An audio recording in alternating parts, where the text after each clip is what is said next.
और आप अगर सोचते हो कि हमारे पास पैसा बहुत हो जाएगा, हमें पैसा चाहिए, आपका अगर मनी माइंडेड है तब भी आप इसमें फिट नहीं, क्योंकि ये सोशल सर्विस है। जो लोग कहते हैं 24 घंटा पढ़ो तब होगे, ये वाला फार्मूला ठीक नहीं है। ना कहने की क्षमता का असेसमेंट होता है वो इंटरव्यू में। आप इसके लिए कोई ऐसा फार्मूला नहीं है कि आप बता दो तो ये उनका वाला उन पर नहीं लगेगा, उनका वाला उन पर। इस बात का भी टेस्ट है कि आप अपना मोटिवेशन लेवल कैसे बनाए रखते हो। मतलब आप जो टूट रहे हो, इसका मतलब कि ये भी एक टेस्ट है। बहुत लो आईक्यू का आदमी इसमें फिट नहीं हो पाएगा, क्योंकि बहुत इसमें पढ़ना है। Everything under sky you have to know, that is expected. एक जिलाधिकारी को बाप की तरह बिहेव करना चाहिए, बॉस की तरह बिहेव नहीं करना चाहिए। जब एक बार इसमें घुसो तो घुसने के पहले पूरी तरह से डिसाइड कर लो कि बाइक नहीं आना है, जीत के आना है।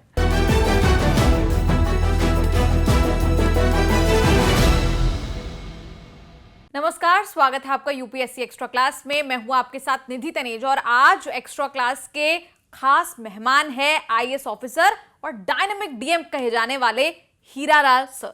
हीरालाल जी, बहुत बहुत स्वागत है आपका न्यूज़ तक पर। आपका भी जो है यहाँ इनवाइट करने के लिए और वार्ता करने के लिए। जी, और सर सबसे पहले, क्योंकि आप खुद एक उत्तर प्रदेश के एक छोटे से कस्बे से, एक छोटे से गांव से आते हैं, क्योंकि हम यूपीएससी की तैयारी की यहाँ बात कर रहे हैं, तो कई छात्र हैं जो ऐसे छोटे गांव से, छोटे कस्बों से आते हैं, लेकिन सोचते हैं कि क्योंकि वो एक छोटी जगह से आ रहे हैं तो रुकावटें बहुत हैं, नहीं यूपीएससी क्लियर कर पाएंगे या कोचिंग भी अफोर्ड नहीं कर पाएंगे। ऐसे स्टूडेंट्स को आप क्या कहेंगे? देखिए, जब हम तैयारी करते थे तब तैयारी करना बहुत कठिन था, लेकिन आज जो गांव में हैं और उन्होंने एक सच्चा सपना देख लिया है। देखिए, आईएएस में आने के लिए जो सबसे पहली बड़ी ज़रूरत है, अपने आप को इवैल्यूएट करना। उस इवैल्यूएशन में ये बात है कि भाई अगर आपका आईक्यू लेवल बहुत लो है, ठीक है, तो मुझे नहीं लगता कि ये आप इसके लिए फिट हैं, एक बात। दूसरी बात यह है कि ये सोशल सर्विस है, और आप अगर सोचते हो कि हमारे पास पैसा बहुत हो जाएगा, हमें पैसा चाहिए, आपका अगर मनी माइंडेड है तब भी आप इसमें फिट नहीं, क्योंकि ये सोशल सर्विस है। तो मेरा ये मानना है कि आईक्यू लेवल एक मोर देन मीडियम होना चाहिए और आपका सोशल थॉट प्रोसेस होना चाहिए। अगर ये दोनों चीज़ें हैं और आपने ये मतलब डे ड्रीमिंग आपने कर ली है कि मुझे ये करना है, तो तैयारी कहने के लिए कठिन तो है, लेकिन आज के डेट में मैं कहता हूँ आसान भी है। कैसे? देखिए, आप अगर अर्ली शुरू कर दें, आज के डेट में पेपर से काफ़ी कुछ चीज़ें कवर होती हैं। पहले 2 सब्जेक्ट हुआ करते थे, अब 1 सब्जेक्ट है। तो अगर आप पेपर पढ़ना 9th से ही शुरू कर दीजिए। अब उसके लिए पेपर में बहुत कुछ आपको नहीं करना है, केवल आप पेपर को पढ़िए और केवल 3 चीज़ उसमें देखिए। ये न्यूज़ आज ही क्यों लिखी, इस न्यूज़ में अच्छाई क्या है, इस न्यूज़ में कमी क्या है, मतलब उस न्यूज़ को एनालाइज करिए। तो धीरे धीरे डिफरेंट समय पर डिफरेंट टॉपिक पे जो बर्निंग टॉपिक होते हैं उस पर न्यूज़ आता है, आपका जीके बहुत बढ़िया तैयार होता जाएगा। तो इसके लिए आपको कुछ करना नहीं है। अब आप कहिए कि आपके पास एक मोबाइल हो, उसमें इंटरनेट हो, बस इतनी ज़रूरत है, सारे पेपर आपको मिल जाएंगे, एक बात। और दूसरी बात मेरा ये कहना है कि बहुत सारे लोग कैसे तैयारी करें, क्या ट्रिक्स हो, क्या टेक्निक्स हो। तो जो विगत 3-4 साल में जो आईएएस में सेलेक्ट होते हैं वो सबके सब इंटरव्यू देते हैं। तो 3-4 लोगों के इंटरव्यू पिछले 3-4 साल के, उसको 3-4 बार देखिए और नोट करिए वो क्या बता रहे हैं, क्या पढ़ो, क्यों पढ़ो, कैसे पढ़ो, कब पढ़ो। तो आप उससे 10-12 इंटरव्यू जब देखेंगे तो आपको तैयारी करने का ट्रिक्स और टेक्निक्स पता लग जाए। देखिए, इस तैयारी में ट्रिक्स और टेक्निक्स बहुत ज़रूरी है, क्योंकि इसका सिलेबस बहुत वास्ट है, तो उसमें ट्रिक्स और टेक्निक्स बहुत ही ज़रूरी है।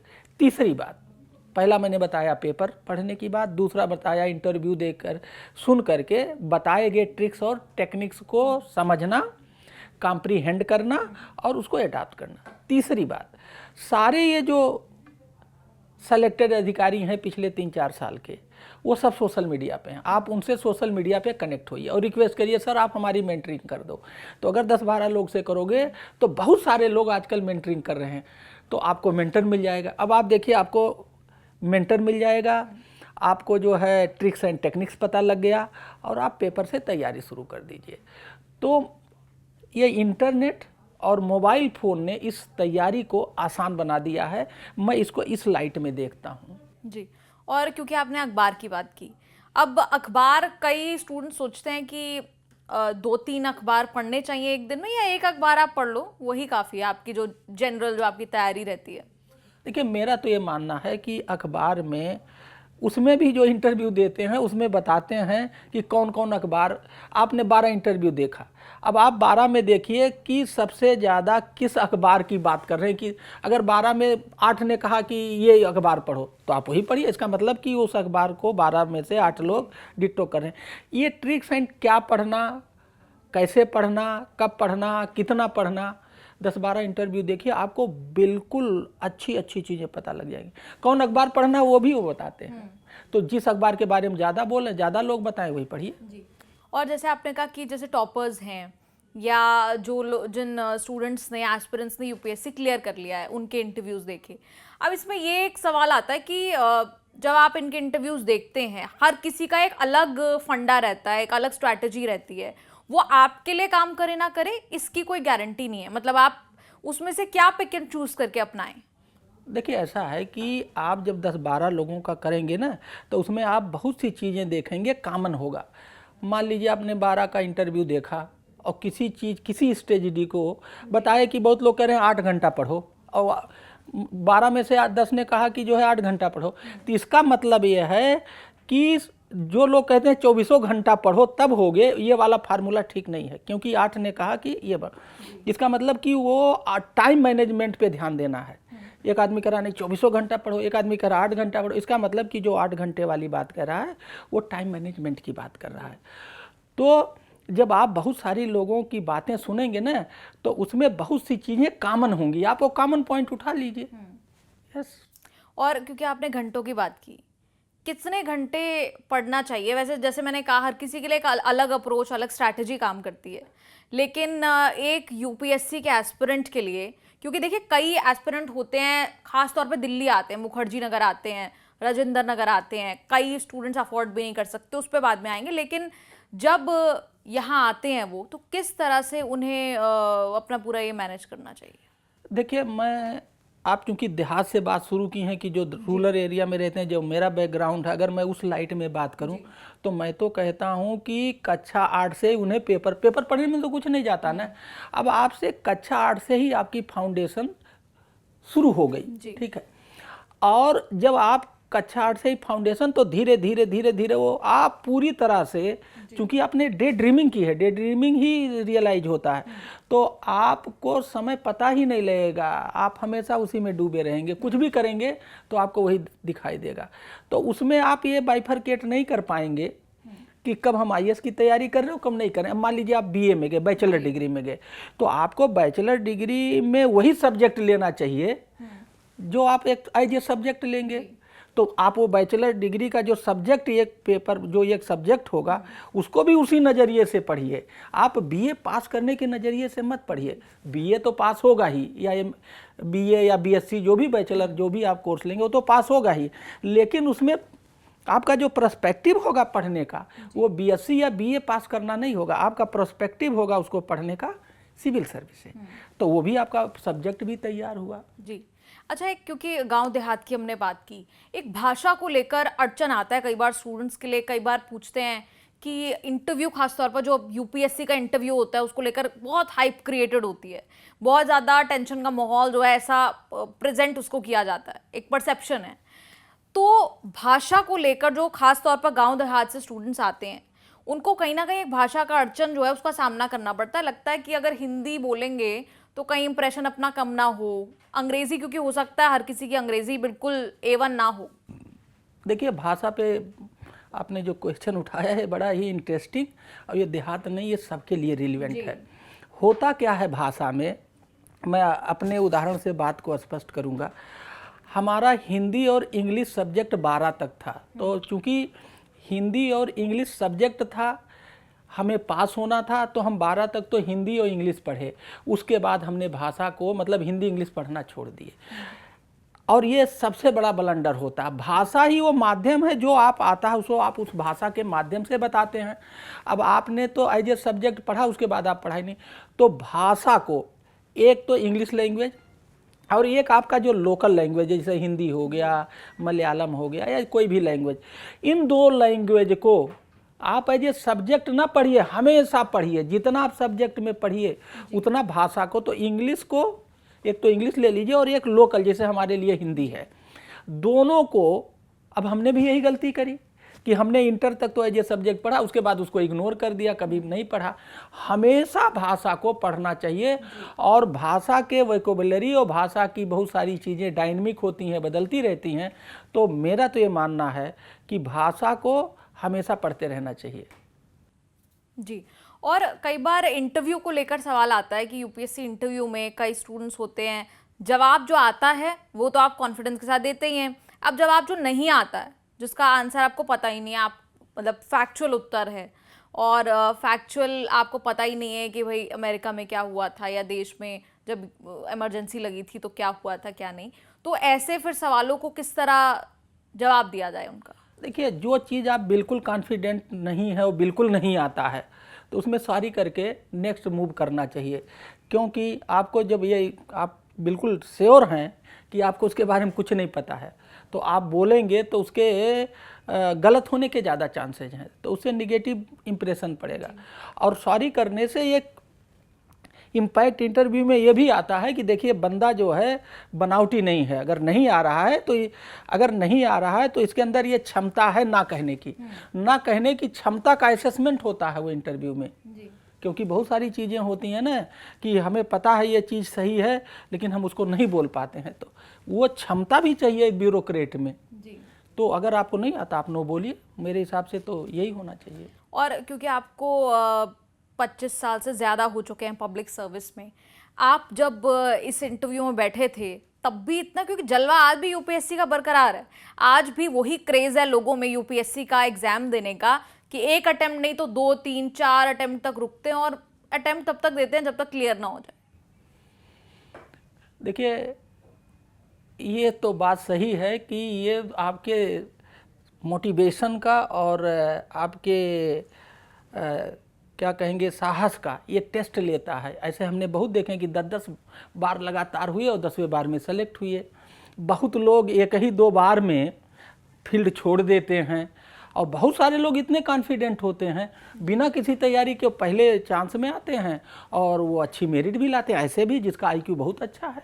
मेरे साथ ही ITBHU में जब हम लोग एमटेक कर रहे थे तो अमित बर्नवाल साहब थे हमारे साथ, वो भी तैयारी करे थे। वो IIT कानपुर से कंप्यूटर के टॉपर थे। कोई उनकी तैयारी चूँकि पहले से ही बैकग्राउंड था, पहले से वो तैयारी करे थे, पहले ही चांस में all over India 3rd rank आई। ऐसे भी लोग हैं। वही मैंने कहा ना, IQ बहुत हाई था, IIT कानपुर में थे तो पहले से ही प्रूव्ड इंटेलिजेंट थे और तैयारी भी सिस्टमेटिक, उनके फादर वहीं प्रोफेसर थे, तो वो पहले से ही जैसा हमने बताया ना, पहले से उनकी सिस्टमेटिक तैयारी चल रही थी। फर्स्ट चांस में और 3rd रैंक आया, ऑल ओवर इंडिया आए, तो ऐसे भी लोग हैं। लेकिन हर किसी का सफ़र, आपने कहा कि इनके साथ ऐसा हुआ, आपके साथ ऐसा नहीं हुआ था, एक बार में आपका यूपीएससी क्रैक नहीं हुआ था और आपके जैसे आज के डेट में जब कंपटीशन और ज़्यादा बढ़ चुका है और कंपटीशन के जो मापदंड हैं वो बढ़ चुके हैं और आपको अलग अलग एस्पेक्ट्स पर आपको रेट किया जाता है, देखा जाता है, आपकी बॉडी लैंग्वेज इंटरव्यू में, सब चीज़ें। अब आज की डेट में जो स्टूडेंट्स एक बार अटेम्प्ट देते हैं, दूसरी बार देते हैं, फिर कई स्टूडेंट्स हैं जो फिर छोड़ देते हैं कि अब नहीं। देखिए, ये सब चीज़ें बड़ी पर्सनलाइज्ड हैं। क्या आप इसके लिए कोई ऐसा फार्मूला नहीं है कि आप बता दो तो ये उनका वाला उन पर नहीं लगेगा, उनका वाला उन पर। उनकी क्या परिस्थिति है, उनका मेंटल स्टेटस क्या है। बहुत बढ़िया तैयारी कर रहे थे, ठीक है, एग्ज़ाम के माह पहले या ड्यूरिंग बिफोर एग्ज़ाम कोई उनके घर में घटना हो गई, वो मेंटली डिस्टर्ब हो गए, उनकी पूरी मेहनत सब चीज़। तो ये देखिए, ये इस बात का भी टेस्ट है, इस बात का भी टेस्ट है कि आप अपना मोटिवेशन लेवल कैसे बनाए रखते हो। मतलब आप जो टूट रहे हो, इसका मतलब कि ये भी एक टेस्ट है कि आपको अपना मोटिवेशन लेवल बनाए रखना है, एक बात। दूसरी बात यह है कि अगर आप सेलेक्ट नहीं हो रहे हो तो आपको रोज अमेंड करना अपने आप को, अपनी पढ़ाई की स्टाइल चेंज करनी है, टाइमिंग चेंज करनी है, और ये देखना है कि आखिर हमारे अंदर कमी क्या है। Every day you will have to improve, then you can crack this. क्योंकि यूपीएससी की इम्तहान का स्टाइल भी चेंज हो रहा है, लगातार चेंज हो रहा है। क्योंकि जो लोग सेलेक्ट होके आ रहे हैं, और जब वो फील्ड में हम लोग जब सेलेक्ट होके आए और सरकार जो हमें सेलेक्ट की है जिस काम के लिए और उस पर लगाया, तो जब हम वो परफॉर्म नहीं कर पा रहे हैं तो हमारा इस पर भी रिसर्च होता है, तो कि भाई ये वाली क्वालिटी और चाहिए, तो पेपर में चेंज करके वो वाले क्वालिटी वाले लोग को लाते हैं। तो ये मतलब ये कोई स्टेटिक नहीं है, ये लगातार चेंज हो रहा है। तो जब ये चेंज हो रहा है तो आपकी तैयारी भी चेंज होनी चाहिए। अब एक बड़ा टिपिकल सा सवाल है, वो पूछ लेते हैं कि ऐसी 2-3 बातें जो यूपीएससी के जो कैंडिडेट्स हैं, स्टूडेंट्स हैं, वो क्योंकि आपको सुन रहे हैं न्यूज़ तक के माध्यम से इस वक्त, कि ऐसी क्या 2-3 चीज़ें हैं जो वो ध्यान में रखें, ज़रूरी है और सब पे अप्लाई भी करेंगे, ऐसा नहीं है कि किसी पर नहीं करेंगे। देखिए, मैं इसमें एक चीज़ ये कहना चाहूँगा, मैंने तो जो 3 ट्रिक बताए, डिस्कशन की स्टडी का आदत डालना चाहिए। डिस्कशन की स्टडी, आप जो है कुछ लोगों के ऐसा एक 3-4 लोगों का समूह बनाइए जो यही काम करते हों। अब जैसे मान लीजिए आप कह दो हम गांव में हम किससे डिस्कस करें, ठीक है ऑनलाइन डिस्कस करिए, अब तो ऑनलाइन हो गया, आप 1 घंटा 2 घंटा ऑनलाइन डिस्कस कर सकते हैं, टेक्नोलॉजी का वो भी मिल गया।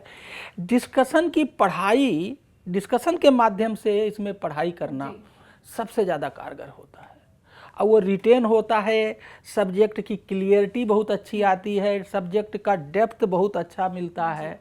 तो मेरा इस पर यह कहना है कि डिस्कशन वाली स्टाइल को, पढ़ाई की स्टाइल को ज़्यादा प्रीफर करना चाहिए। जी, और आपने कहा कि आजकल फ़ोन है, इंटरनेट है, सब कुछ है, तो आप ई पेपर भी देख सकते हैं, काफ़ी चीज़ें आप कर सकते हैं, कोचिंग का आप काफ़ी हद तक जो हिस्सा है वो आप देख सकते हैं। लेकिन एक आम धारणा है कि यूपीएससी कि अगर आपको पढ़ाई करनी है, तैयारी करनी है, तो आप दिल्ली आइए और मुखर्जी नगर में आइए और राजेंद्र नगर आइए, वहीं बैठकर पढ़ाई हो सकती है, ऐसा है क्या? देखिए, ये बात तो सही है, पढ़ाई करने के लिए माहौल चाहिए। तो वहाँ मुखर्जी नगर करने क्या जाते हैं, माहौल की, भाई वहाँ एक सभी कई जगहों के लोग, स्टूडेंट, लाखों स्टूडेंट हैं, हजारों स्टूडेंट हैं, और वहाँ एक माहौल है। तो कहते हैं ना, माहौल का भी असर पड़ता है, यही तो लेने जाते हैं, एक बात। दूसरी बात, अच्छी कोचिंग की तलाश होती है, तो अच्छी कोचिंग जहाँ मिलता है, मुखर्जी नगर में, दिल्ली में, पहले हमारे यहाँ इलाहाबाद में बहुत होता था, लखनऊ में भी कोचिंग्स हैं। तो आने का क्या मकसद है, माहौल प्राप्त करना और कोचिंग प्राप्त करना। अगर आपको कोचिंग की ज़रूरत नहीं है तो आने की क्या ज़रूरत है, एक बात। दूसरी बात, आपको जो माहौल की ज़रूरत है, जो माहौल की ज़रूरत, अब तो ऑनलाइन हमने बताया एकेडमिक डिस्कशन करो, कोई ज़रूरी थोड़ी है। लेकिन ये बात सही है कि पूजा मंदिर में ही जाके होती है और वहाँ माहौल अच्छा मिलता है। तो इसी तरह से वो एक तरह से समझिए वो तैयारी का मंदिर है, वहाँ जाने से एक माहौल का फ़र्क तो पड़ता ही है। तो अगर कोई अफोर्ड कर सकता है तो अगर जाता है तो इसमें कोई बुराई नहीं है, जाना चाहिए।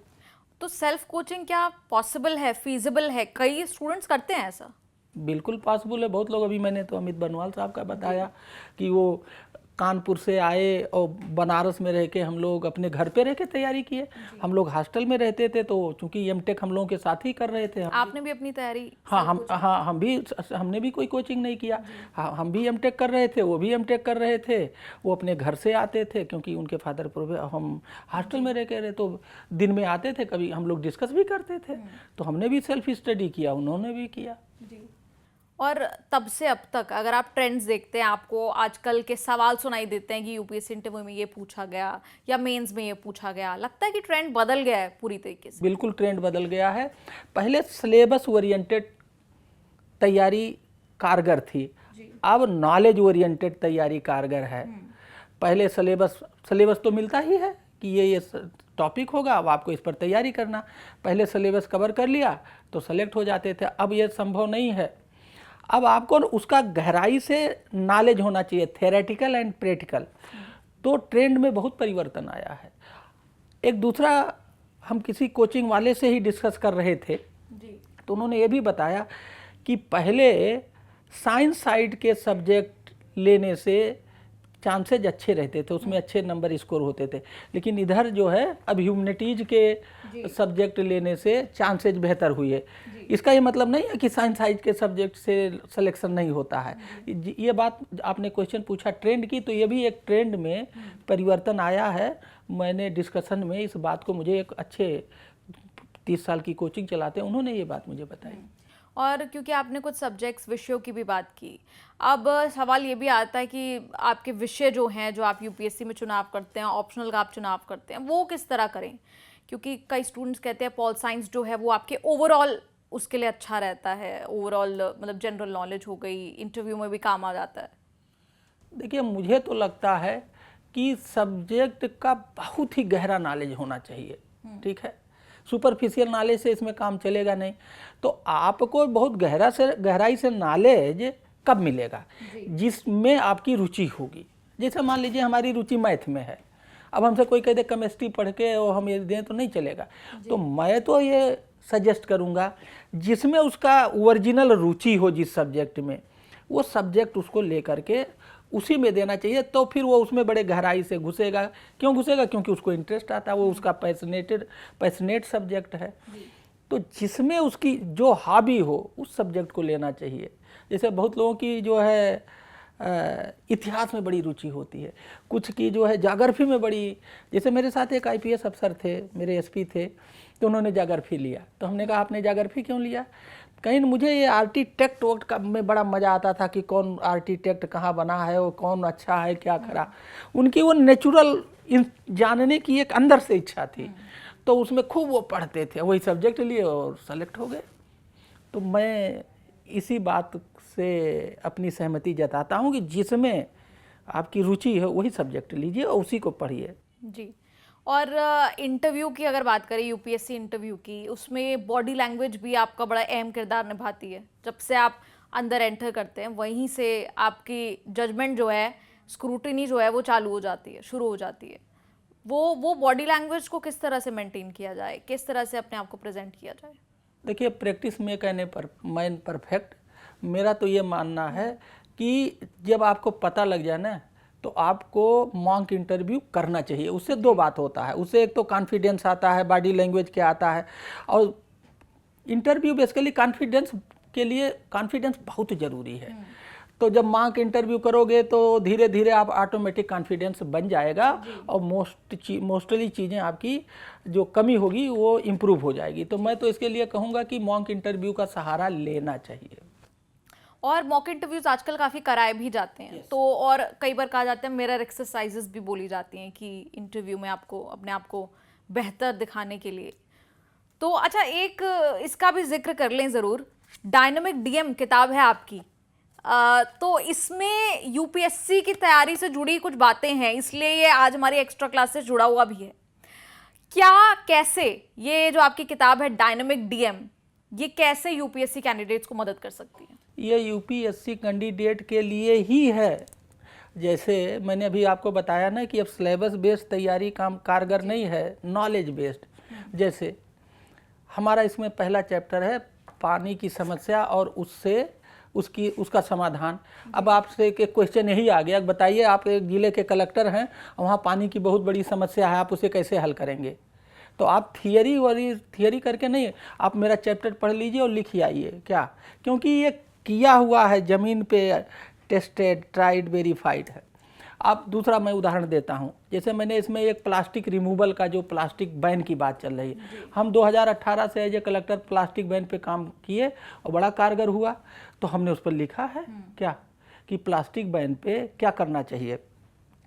तो देखिए, थियरी जो होती है जब वो फील्ड में जाता है तो लागू नहीं हो पाता, तो गुड गवर्नेंस नहीं हो पाता, गवर्नेंस गुड गवर्नेंस में नहीं बदल पाता। इम्तहान में जो क्वेश्चन आते हैं वो प्रैक्टिकल क्वेश्चन आ रहे हैं। क्या कि आप एक ज़िले के जिला अधिकारी हैं और वहाँ माइल न्यूट्रिशन की बहुत बड़ी समस्या है, हाउ यू विल रिमूव, हमारा चैप्टर पढ़ लीजिए। तो इसमें हमने जो एज ए प्रैक्टिकली जो काम करके ज़मीन पे और जो हमने रिजल्ट प्राप्त किया है उसको बिल्कुल वही चीज़ लिखा है, विद सबूत के लिखा है। तो ये जो हम बता रहे हैं ना, नॉलेज ओरिएंटेड तैयारी चाहिए, वो उसी के लिए है ये। जी। और एक मॉडल गांव एक बड़ा ही पॉपुलर शुरुआत की थी हीरालाल जी ने, मॉडल गांव।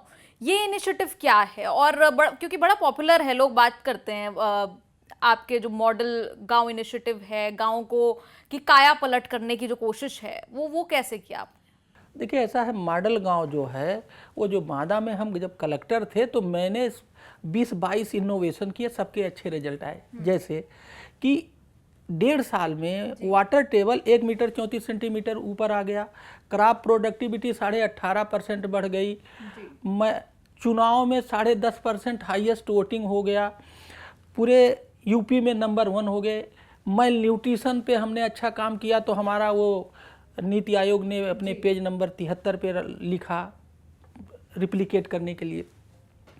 तो ये जो सब काम हुआ, हर गांव में क्रॉप प्रोडक्टिविटी 18.5% बढ़ गया, ये बहुत बड़ी बात होती है। तो इन सब काम को जो हम लोगों ने बांदा में किया था, उसी को सिस्टमेटिक तरीके से टेक्नोलॉजी के सहारे मॉडल गांव का एक प्रोजेक्ट बनाया।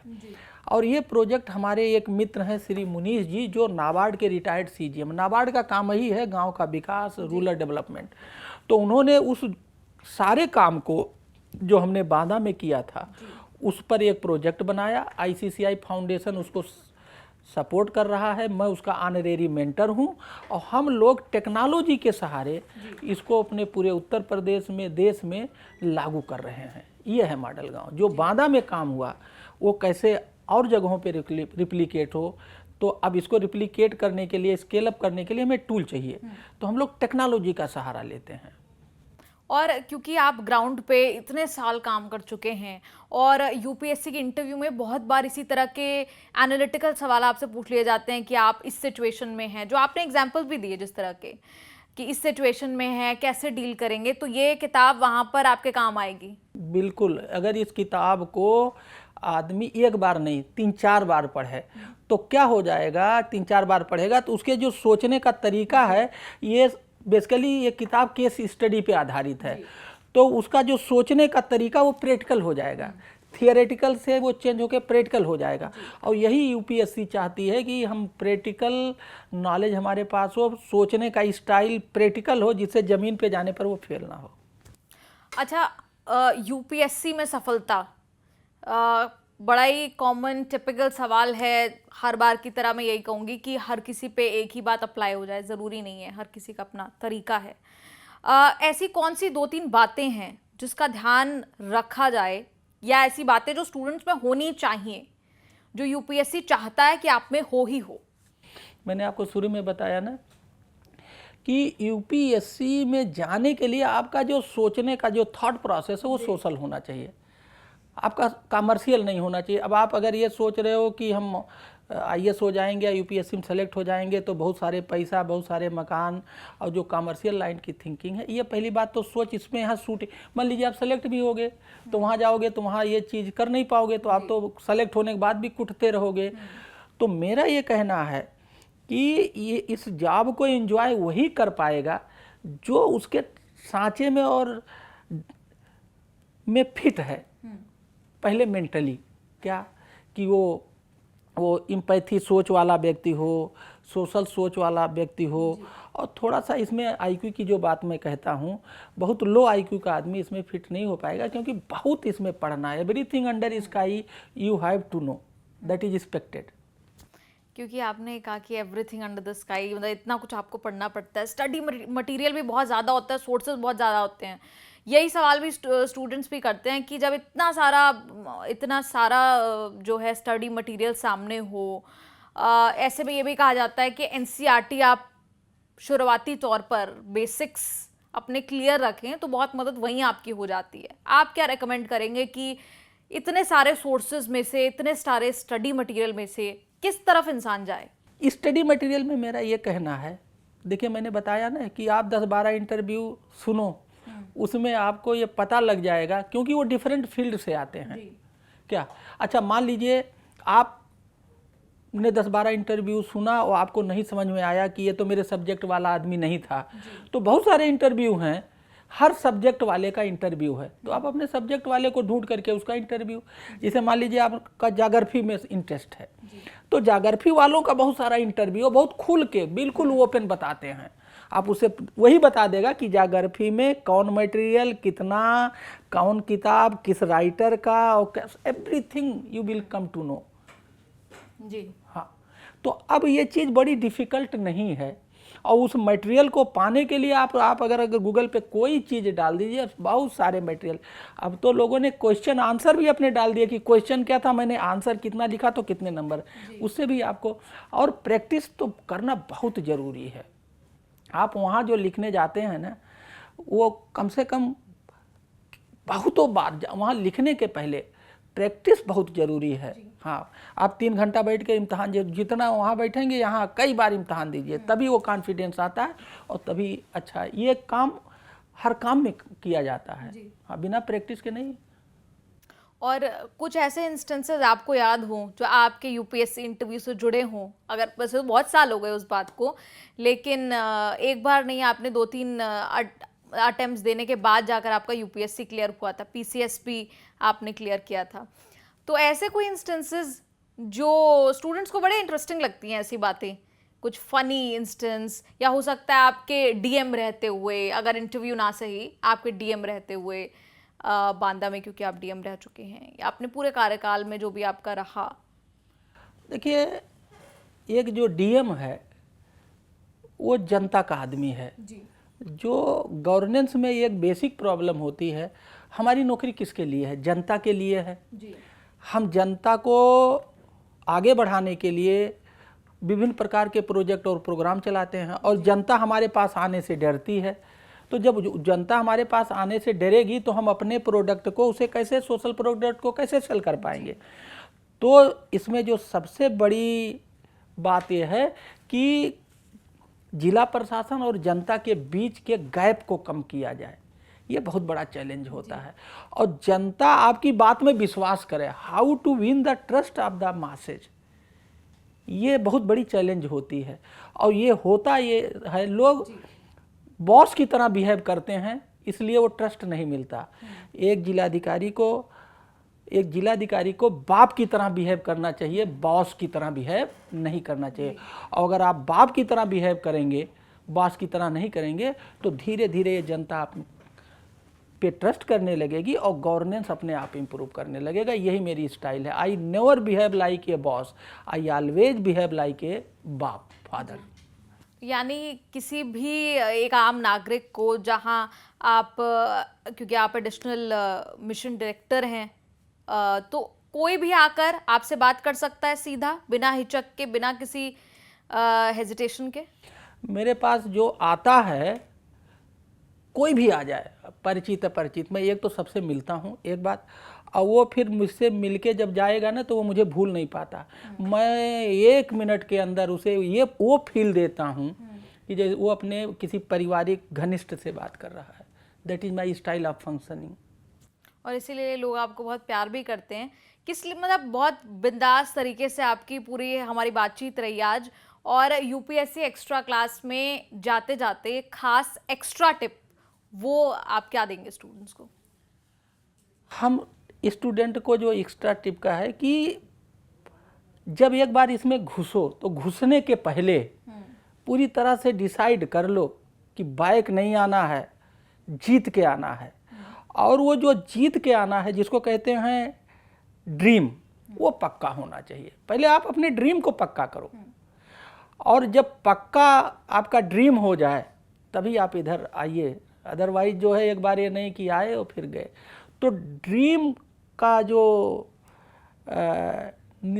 डिसाइड करना है, ये सबसे टिपिकल काम होता है जी। हाँ, और ये डिसीजन कोई आसान नहीं होता है। हाँ, और अगर आपने ये सोच लिया कि हाँ हम इसको क्वालिफाई करेंगे और क्वालिफाई करके ही मानेंगे, तो कोई रोक भी नहीं सकता जी। हाँ, वो जो होता है ना, there is will there is way, वो विल को टेस्ट करना है। वो जहाँ चाह वहाँ राह जी।